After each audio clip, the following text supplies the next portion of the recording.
Hey, good morning guys, what's up? This is the League of Legends 4pl play4fame Kaostv Vengeance Cup September qualifiers #1 following the finals from last night, obviously from the August qualifiers, well, obviously the finals, but I am Pulse, once again joined by Spuddington. Hello, what's up? Hello, not a lot. How are you doing today, man? And yeah, what do you think of this game so far? Well, thus far, it isn't a game, it's a lobby, although it is actually Champions will Night. be a so it will be a game. There are bans. These have an influence on the game. Jace, Shen, Alistair, Diana. Take us through them. So Jace is kind of interesting as a ban, because generally we've only really seen Jace as a ban against Soaz. And that's it. He's a really strong champion in the right hands, but generally I haven't else do it. Maybe someone against this team specifically, that could definitely be a thing. But, okay, so Shen, of course, we've spoken about before, that being the global presence. I think everyone really knows the reasons behind Shen and why he's just extremely strong. Alistair, a lot of early game presence. He's been nerfed, his headbutt has been reduced by 1 Teemo. So, it's quite a significant range reduction, but he's still a really strong jungler, really strong support. And then Diana is just still a really strong AP, even though she's received nerfs. They're only light touch-ups, and she's still an extremely strong and competent AP carry. Yeah, you just kind of stick her in mid and she never seems to take any damage from that because of that refreshing shield. Very frustrating to play against, actually, and obviously she's just a really strong assassin, capable of a lot of burst and zipping around the map very quickly. Malphite and Ezreal are pretty much standard bans these days. Ezreal is probably the strongest AD carry right now. He has really good mobility and really good poke and a very strong laning phase. And his late game really doesn't suck either, so, you know, he doesn't really pay much for that. And Malphite is just incredibly good at shutting down ADs at top lane, and also a competent jungler, and also gives your team a really hard engagement. So yeah. And then Rengar, Skarner, Sona. Yeah, Rengar's interesting. Again, we saw Rengar the other day, and Rengar's very strong. He's got good initiate from what we saw. We actually saw Team Black use him. However, he was in the jungle, and then he just suffered the problem that Udyr suffers. He was getting kited. Okay, he can use his ultimate, but generally he kind of wants that to get away. It's a great anti-initiate tool, but he just he couldn't do enough. He had all the kills, but he couldn't really follow up. Skarner, very competent jungler. When he gets rolling, he's really strong. Great ultimate suppression, and he obviously can move around with it, unlike Skarner. Wait, no. Unlike Malzahar and Warwick. And he's just really strong. If you count jungle as blue, though, he'll have a real hard time actually clearing the jungle. And then Sona is probably, just, again, one of the best supports at the moment. Hoping for the Arcade Sona skin. Yeah, we constantly live in hope for that at the moment because it's a pretty amusing skin, that one. And Sivir Lulu, that's a pretty unusual combination. Like Sivir, we're definitely seeing a lot more of lately since the other 380 carries that were dominating have been nerfed. So it's because she has really great like lane burst potential. Like she has Boomerang and Ricochet, both of which skills can cause her damage in a short period to be much higher than sort of an average AD carry. And obviously she has Spell Shield, which is really good. And it looks like she's being counterpicked though by Caitlyn, because this is Sivir's weakness. Sivir has a very short auto attack range, and Caitlyn has a very long auto attack range, which means it's very easy to bully her around if you have that range. Constantly poke her with auto attacks when she's trying to go in for creeps. And yeah, but with Lulu, it's an unusual choice. Like she provides a lot of utility to the team, but I think she maybe has a bit of a weaker lane than a lot of supports. Yeah, I mean, Lulu has a lot of poke in lane. She's a very aggressive support, but she doesn't really have that much sustain. The shield is kind of weak, but Glissolance is where you want to put your points into for the harass. She's kind of like Sona 2.0, I guess. Even the ultimate wild growth is a bit like Crescendo. It's just in a different manner, different execution. But yeah, Caitlyn, very interesting. We don't really see Caitlyn all that often, but it's kind of funny because since the top 3 AD carries have taken a hit, apart from Ezreal, GG, but Caitlyn and the rest of the AD carries could be coming back into the scene. The only reason they weren't being used was purely because, well, they were outclassed. That's generally why most champions, apart from Socialmedia being the exception, why they're not really in the competitive scene. But we will have Irelia, Rise, and then Maluno picking up that Udyr. So 2 kind of really easy to kite characters there.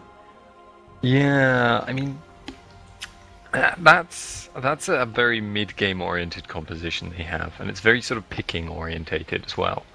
They want to be just like snowballing in the mid game, taking out people by just kind of running up to them very quickly and bursting them down. Because Rengar, Udyr, and Fizz are all very mobile characters that can very very quickly take someone down. And actually, they have Sivir to help with that as well. Her ultimate gives them passive movement speed in the area around her. So yeah, she'll be really, really helping that team to get around the place. And actually, yeah, Lulu as well. Like, this is an extremely mobile comp by Curse. And yeah, their opponents, GSU, I think, are less so. They picked decent mobility. I mean, they have Sona, they have Skarner, they have, Rise, all of whom have some inherent mobility, but yeah, they're definitely going to be slower to get around to objectives than Curse. Alright guys, so I'm going to quickly pull out a shout out for the 4pl.4players.de. Check out that website. On the news, number one at the moment is the Raffle Corsair Vengeance headset. So if you take a look at that, click on the link, and basically you just have to finish the sentence: I deserve to win a Corsair Vengeance 2007.1 wireless gaming headset because ellipsis, and then fill in the rest. So go ahead, check that out, show that site some love.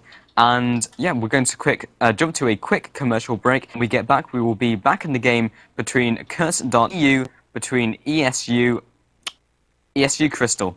See you in a bit, guys. Stay tuned.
Hey guys, welcome back. We are now in game between Curse and GSU Crystal. So I am once again, Paul, joined by the lovely Spunnington. Hey, how are you doing, dude? And what's going on? I'm well, and right now it looks like both teams are moving together, which means it's very unlikely they're going to be fanning out into a defensive formation. Looks much more like they might be. I know they're both going to be passing by each other in mid. Actually, neither team. They've seen each other. Yeah, they've seen each other there. So yeah, they are definitely both teams kind of posturing around right now. Curse may be looking for an invade, as they're very grouped up and they're sort of huddling around jungle entrances. And this is part of the weakness of Skarner. If he doesn't get a blue buff at level 1, he's going to have a lot of trouble in Anguish just saying hello. 30 seconds until minions spawn. So yeah, I don't know what Curse is going for here. Maybe they're just looking to shove down a ward so they can keep track of where Skarner is. Like, the GSU right now doesn't really have a particularly weak composition for dealing with this kind of thing. Like, they have a fairly strong level 1, so I wouldn't be surprised to see them, yeah, Curse just putting down a ward at Wraiths. That'll give them vision of Skarner when he passes by, which will enable them to react to ganks when they come out. But yeah, so they'll just back off now, and yeah, Maluna will start blue himself. Yeah, so Narcos is going to do exactly the same thing, and just watching Sonna's amazing auto-attack animation with, obviously, Arcade Sonna, the best of the things. Just waiting for her to die. Yeah. Like, the death animation has to be one of the best in the game at the moment. It's pretty snazzy. But, yeah, I don't know, the thing with Arcade Sonna is there's a lot of, like, animation triggers so you know what's going on, whereas normally it takes a bit of skill to know, like, there's more scripted animations. So, I don't know, it's kind of like a buff and a debuff because the crescendo is really hard to, like, see during a team fight. So, there's ups and downs, you know. I remember the problem with Cogmore a little while with that red skin, you couldn't even see when he'd activated by Arcane Barrage. That was hilarious. Oh, cool. But we will have Narcus, actually, meanwhile mid. Oh, Fizz dealing the pain. Will he tick off from Ignite? That will be the first blood. Very slick. The bleed from his W and the Ignite combination just completely wrecked him. And actually, Skarner picking up that red buff, now turning his attention to tabs. While Dad coming out, Urchin Strike to increase some distance. Maluna coming in from the side. And he will be picking... Oh, Turtle Shield goes down from the Flash.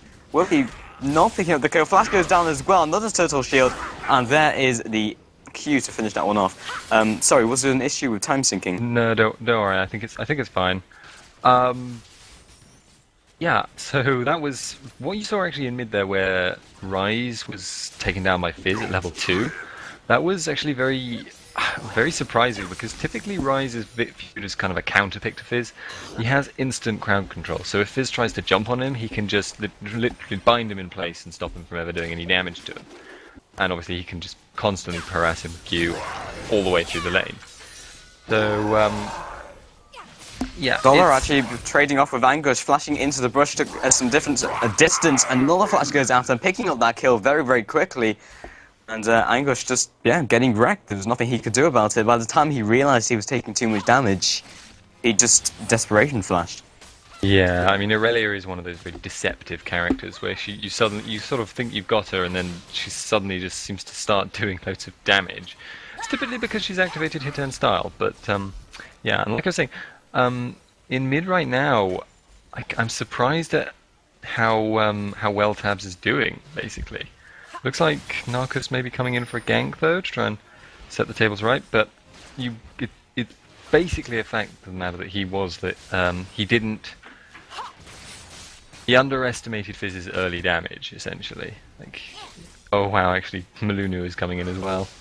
He wants this to happen, and it actually goes in for the Urchin Strike after seeing Narcos. He knows that Maluna coming in from the side as well. Slow goes down, has been ignited, completely out of mana at this point, does not have the flash either. Another Q goes down from Shako GG. Maluna now feeling the pain. Snare goes down, that will be another kill for Rise, actually reclaiming a kill.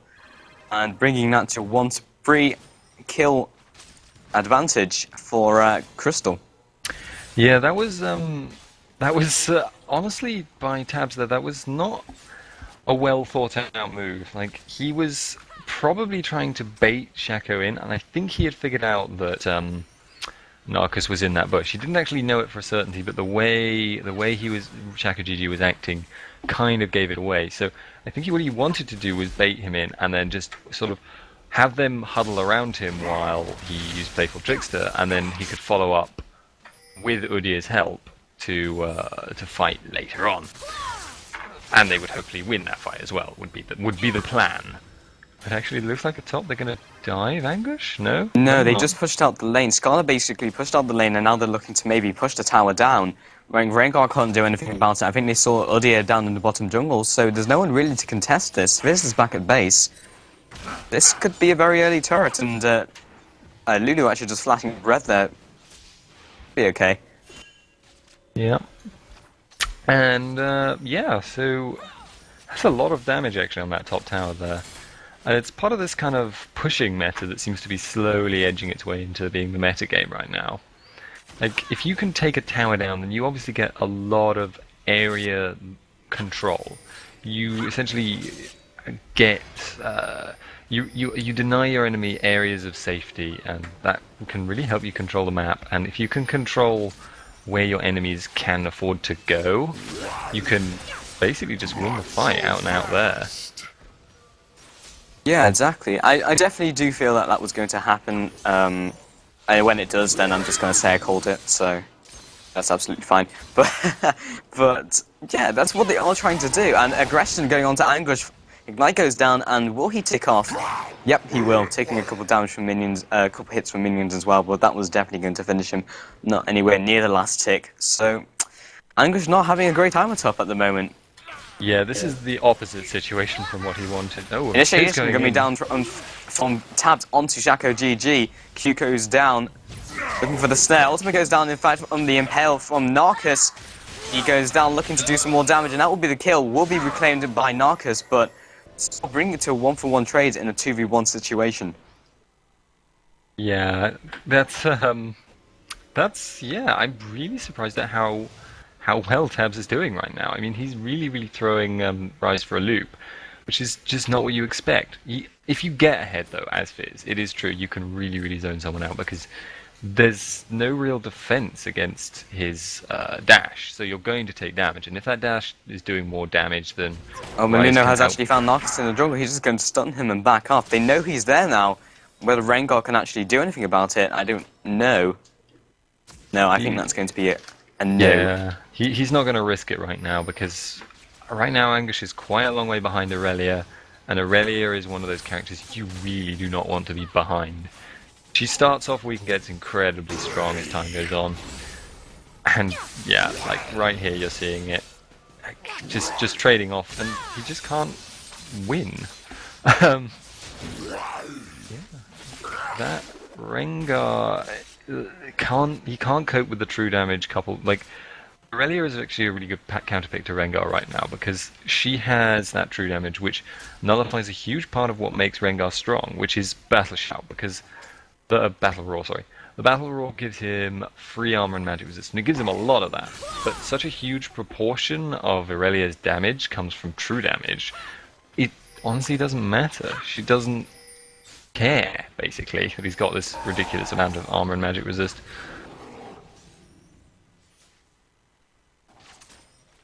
And it looks actually like Anguish is going to roam to mid, having passed by a ward, so that's not really going to do him a lot of good, honestly. Shaco GG is going to be backing off right now, and he's going to be very well aware that this is coming. It looks like Anguish is just going to take some time and do the Wraith. Makes a lot of sense, honestly. Skarner has actually found himself a Lulu, and Pale goes down. Fragger in a really bad situation. Piltover goes down as well. Son actually taking some hurts as well. Flash over by Slepper reclaiming a kill. And Molino coming in from the side. Fragger will actually escape there. Ultimate goes down by Caitlyn, will be blocked by Molino. Molino backing off. Slepper does returning to do some more damage. And knows he's not in any threat of being ultied. Caitlyn not having the flash either. Fizz coming down with the ultimate coming in has been earthed. Narcus has been slowed by the Playful Trickster, going to completion right there, bringing out the slow as well. And Shaco GG coming down. They've got to be careful. Molino on very critical health, but they should be good to go. Yeah, both of those characters are pretty quick at getting out, and honestly, Malunu does have Turtle Shield if it does come to it. But it looks like Shaka GG maybe? No, no. They know he's there. He's not gonna much right now. His best bet right now is to push Fizz to his tower and sort of make him cry, because he's probably going to want to go back and not risk running into Rise on his route back. So, yep, he'll be missing out on a few CS, unless actually he's going to stay in lane and go for a gank, but he's visible right now. So, yeah. Alright, well, Tabs wasted a bit of time there, but he's not going to be too upset by that fact. Like, he's not going to have lost too much out of that. No, not at all. And I'm interested in what Rengar is doing. He kind of roamed him in and was like, I need farm. I can't really do much against Irelia. They're really scared of getting the Irelia into a fed position. Because usually Irelia has a slightly earlier laning phase, but when she gets to late game, she just becomes unstoppable. A bit like Jax. Great duelist. She can dive onto your AD carries or your carries, and it's just horrible with the true damage as well. Anguish right now really can't do too much. He's 2 levels behind and taking a lot of pain after Raw comes down. And he's starting to trade off because Fizz is on his way up, looking for a Chum the Waters, but Narc's also zoning him out. Playful Trickster goes down and he should be good to go. Actually, meanwhile, bottom Sala taking a huge amount of damage and Slepper picking that one up pretty handily. Caitlyn really not able to do anything to counter-initiate that 90 caliber net on, well, completely out of mana. That's why he couldn't do it. And Narc's actually has been hit by Chum the Waters. Knockback goes on to Zola. Anguish, oh, Impale has been interrupted by Playful Trickster, but he pops it down again. Didn't go on cooldown. Zola chasing after onto Tabs. Playful Trickster goes out, but he will be picked up by the bleed. Anguish has been stunned by Equilibrium Strike, but he should be good and just leaving the area. Shaka GG also around, but nothing's really going to happen of it. Malunu looks like he's going to be heading his way up there too, so he might be walking into an unfortunate situation. But no, he's aware of where Shaka GG probably is. So what Malunu's aim here is, he's not going to try and gank Irelia, he's just going to try and stop her pushing down the tower or killing Anguish. That's obviously a serious concern for them right now. Yeah, he realizes she's probably going to go back at this point as well. She's not going to carry on pushing. Like, he knows that she doesn't know where he is. So that's If you will. If you will. So, yeah, he's just going to back off because he knows he will back off. But Rengar has actually put all his points into his Q. His, what is it? Savagery. I keep thinking of Ferocity. Really confusing. But that's kind of interesting because we saw Black, their jungler, actually put his points into Battle Roar. I guess that's because he was jungling, looking for the clear, but it was making him extremely tanky. I don't know, it's interesting. Yeah, what you saw with him, he was kind of running like almost like a Shyvana build where he built a whole lot of health and relied on his natural resistances to give him the ability to fight. And Slepper, actually. This is one of the small things about Sivir versus Caitlyn, actually, just on a side note, is that traps are basically free mana for Slepper right now, thanks to Spell Shield. But it looks like something's going on in mid, actually. Yeah, Chum the Waters goes down from Tab straight onto Shaco GG. Anguish coming in from the side along with Maluna. There is a ward there, however, Playful Trickster goes down. Not popping the slow, though. And heading back up. There are 5 people around the vicinity for both teams. And GSU kind of split up at the moment. They are pushing forward, gaining some ground. There's a Looking for a ward, dragon and they have the attempt. Oracle. Yeah. Oh, Fragger taking some damage. Ace in the hole. Harassment more than anything. But Yeah. everyone's just kind of backing off. I'm surprised, honestly. That being said, Zola taking a huge amount of damage. Slow goes down and the stun straight onto Zola. That would be a 3-man dive. Pretty move. Not too much happening there. I may have missed out a word there, but I heard pretty move. Pretty move, yeah. That was a very pretty move you made there. Thank you very much for that. That's not what I said, but I wish I had Gracefully. said it. So Yeah. Yeah, but so essentially all that was just Irelia getting killed in a very long-winded manner.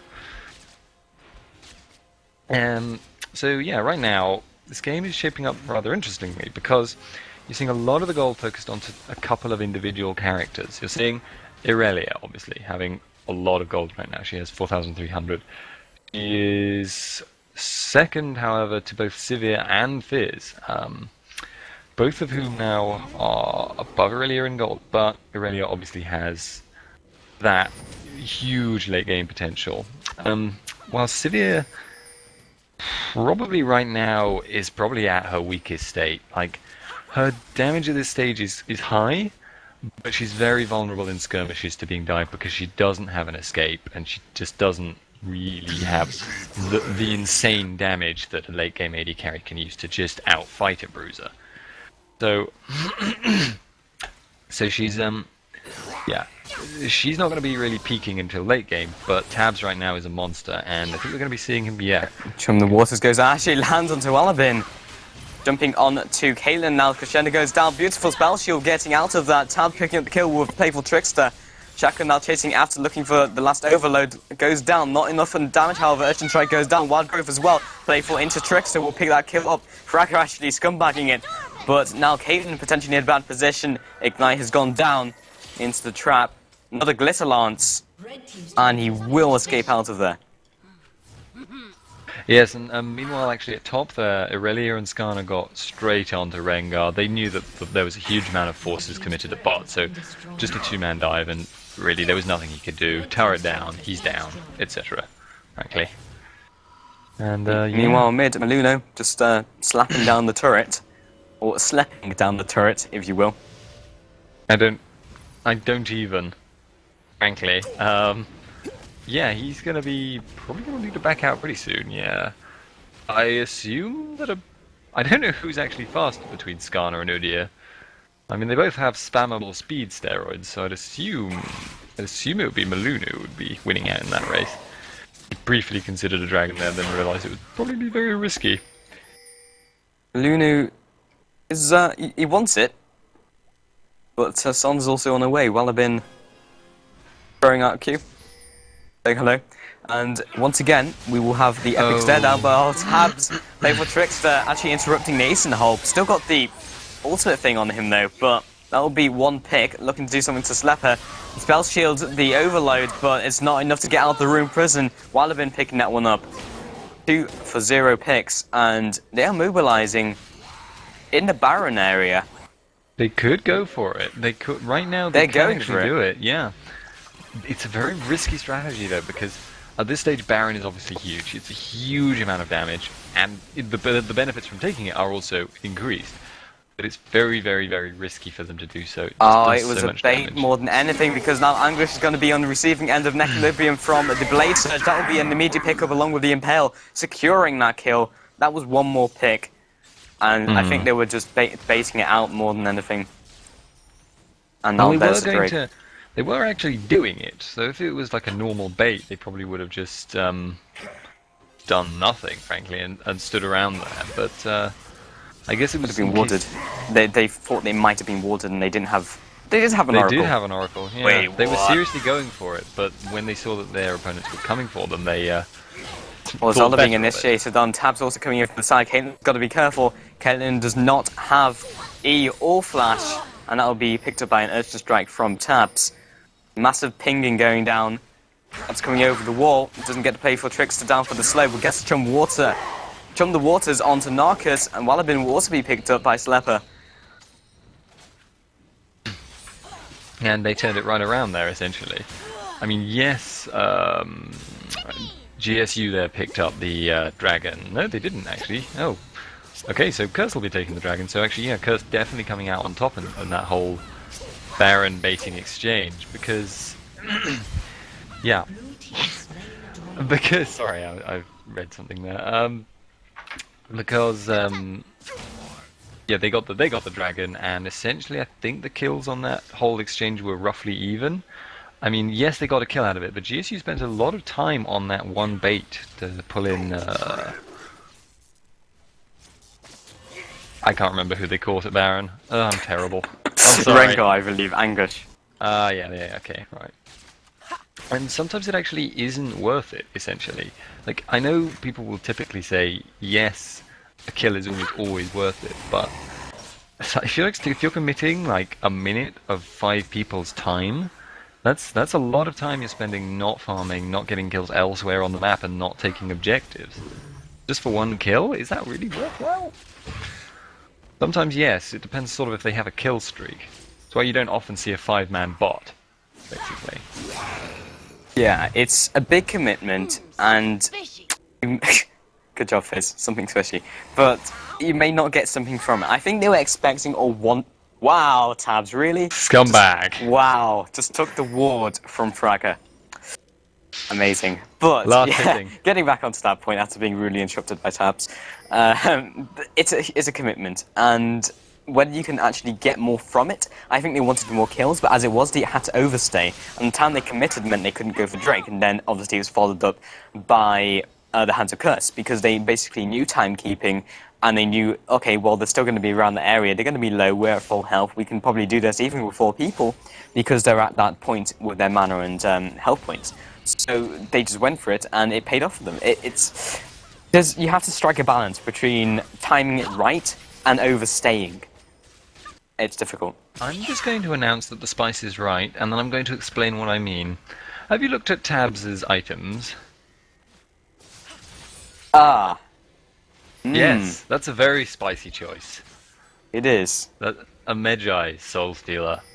A snowball item. That nobody should ever build officially. Team's turret has been destroyed. Yeah. Tabs, what are you doing? It's a very self-confident move. I'll say that much. Magi's is basically a very inefficient item up until the point where you get it to 12 stacks, I think. Oh, wow. Playful Trickster does breaking animation on Impale. Wow. He is quite confident right now.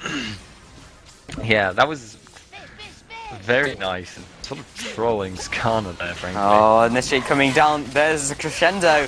Very confusing. Anger's particularly being picked up. There's the Wild Grove Narcos taking a huge amount of damage. Tabs will be picking out one of immediately and taking out Magi stacks. What about those? Walabin also picked up, and Fragger will be falling in turn, along with Caitlyn and Zola also being chased after. Maluno returning into the fight along with Slepper, completely ignored. An auto attack will be finishing that one off, and Chaka GG. There is the ace.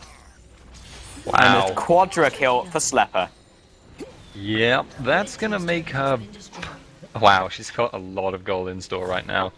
She's already got a Bloodthirster and a Zeal, so she's gonna be easily able to finish off that Phantom Dancer.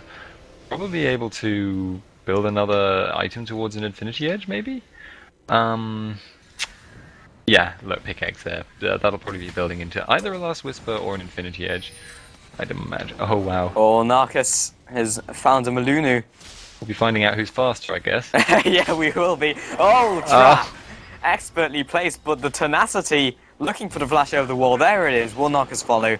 Most likely, no. Who is faster, a scorpion or a bear? Who Crap. knew? Turns out it's a bear. A man bear. Oh, the bear went into a bear trap. Oh, those Caitlyn traps. I like the fact they have cake in them. I never realised for quite a long time, but they Really? do. Yeah. What do you think it was? I did just like a trigger in the middle. Like Oh. it didn't have to be bait. Just, Very oddly shaped. yeah, I guess, but you know, How old is Caitlyn as a character? Like, how long has she been in the game now? I thought you were just saying how old is Caitlyn? I was like, I don't know, mid-20s. Why are you asking, you creep? Yeah, Yeah, I don't know. But Caitlyn currently has an Infinity Edge to Sivir's Bloodthirster and Phantom Dancer. She's not going to be able to duel her right now. Oh, but and- Slepper might not be able to duel 3 people. There goes Equilibrium, has been spell shielded. Ace Null goes down. Very low HP. Flash goes after into the auto attack. That'll be the shutdown. Impale goes down onto Fragger. Anguish just wailing on them in the meantime. Tabs coming in from the north as well. More damage coming out, and Chaka GG coming in from the north. Wallabin following up with more damage. Playful Trickster goes down, dodging out of that slow power core. Anguish will be picked up immediately. Wallabin still chasing after, and the Glitterlant will come to initiate the rest of the push. But meanwhile, mid, Malunu was pushing, and he did about 130 damage or so. Well, every little helps, I suppose. It's a little bit of damage on that tower that they'll never get back, essentially. Any opportunity that you have to damage a tower for free, you should probably take it, but obviously not at the expense of getting caught and killed. And right now, Curse are being smart. They know they can't actually win a fight with the whole GSU team, but both Fizz and Udyr are just going to split push. They're going to push top and they're going to push bot, and they're going to push it hard and they're going to base race, essentially. Team's turret Like, GSU could send someone back. Yeah, they're going to have to send people back to stop them now. And honestly, they're probably going to come out behind. Like, they should have... Recalling in the line. They should have seen this Formation. coming and honestly sent someone back almost as soon as they began that push. But as it happened, yeah, Fizz did quite a lot of damage to his tower, and Ace in the hole goes down. Wait, what? What? What if you? Oh, he still has the icon over his head. Oh, no, it's gone. Interesting. Narcus finding a bear in the jungle. Slapper also there. Gotta be careful though. Can't be picked off once again. They want this red buff. Fragger coming in from the side. That will be a smite, and I think that came from the hands of Malunu. Zola leading the charge. Goes back at base though. They don't want this fight. It's actually sort of interestingly. Oh wow, Slepper was actually trying to get his team there, I think, to do Baron with him, but didn't happen, and I can see why. It's obviously a very risky proposition, because if GSU figured out that was what they were doing, they could easily contest it. But it wasn't warded, and they did actually follow their kind of natural instincts to just back off as soon as it happened. But I think Curse are going to take the safer route and just take Dragon for free. slay the dragon. So yeah, they'll be definitely getting a bit of a gold advantage right now. I mean, they have a good 7,000 gold over the GSU team, and Tabs has 3 Magi stacks. Worth it. Yeah, no. I think, honestly, the reason why he did that was, I just had another thought while thinking about that. But I think the reason was so that they focus him in team fights, and that was drawing the attention away from Slapper. That could be an interesting proposition, but Narcus coming in, will land the Impale. Angesh also leading a charge, splashing out into the side. Slapper taking a huge amount of damage, returning into the fight now. Moving really quickly. Wallabin potentially being picked up, flashing over the wall. That'll be the double kill straight onto Irelia. Wallabin maybe picked up from the side. Tabs coming in to flank them. That'll be another kill in from Urchin Strike. Triple kill for Tabs. As a 4-for-1 trade. And with all those speed buffs onto Slepper, he was moving like ridiculously quickly. Yeah, I mean, they're really taking control of this game at the moment, and yeah, it looks like Malunu just doesn't care. He's going to tank this tower, and they'll probably take bottom as well. I think they have the time. Yeah, I think they can. You know, something I was thinking just before the team fight was whether the Pix fairy thing, when Lulu was counter-warding the water Baron, whether Pix would aggro Baron if she was standing behind it. No, it actually disables the sparklies when you're shooting at a ward. Really? Okay. Yeah, it's interesting because I'm going to guess that this actually must have come up when they were testing Lulu as a character. But, It's just instigate wards. Yeah, well, no, not that. It wouldn't hit the wards; it would pass through them. And Lulu being played traditionally as a support, you would have a lot of problems with obviously aggroing, say, Drago if you have oracles, or yeah, there's a variety of problems with it. But it never didn't happen. And Narcus looking for an engage here, but he's quite a long way ahead of his team. Chum the Waters goes down at least as a counter-initiate more than anything. Ow, the damage from Slepper right now, really painful. Tabs going in with playful tricks straight onto Wallabin, chunking him down immediately. Slepper looking to follow up as well, just behind, everyone peeling for him, nothing they can do about this. Irelia forced to peel for the rest of his team. Rise will go down, Zola close to follow. And that will be the Guardian Angel being popped, just going to camp that with a giant bear on top of your face. There it is, triple kill. And Flash went down by Zola. There's nothing really he could do, but he kind of had to. He had to make the choice to try and escape from that. And wow, Tab's just dunking people down.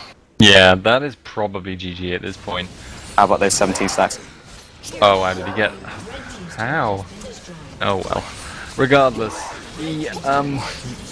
that last team fight there was just an example of leaving a Sivir unimpeded, essentially. Like, she was just outputting constant damage, and with an Infinity Edge Phantom Dancer and Bloodthirster, that damage in question was huge. Yep. So, anyway, guys, we're going to jump to a quick break, and when we get back, we will be looking at the next game. So, anyway, guys, stay tuned.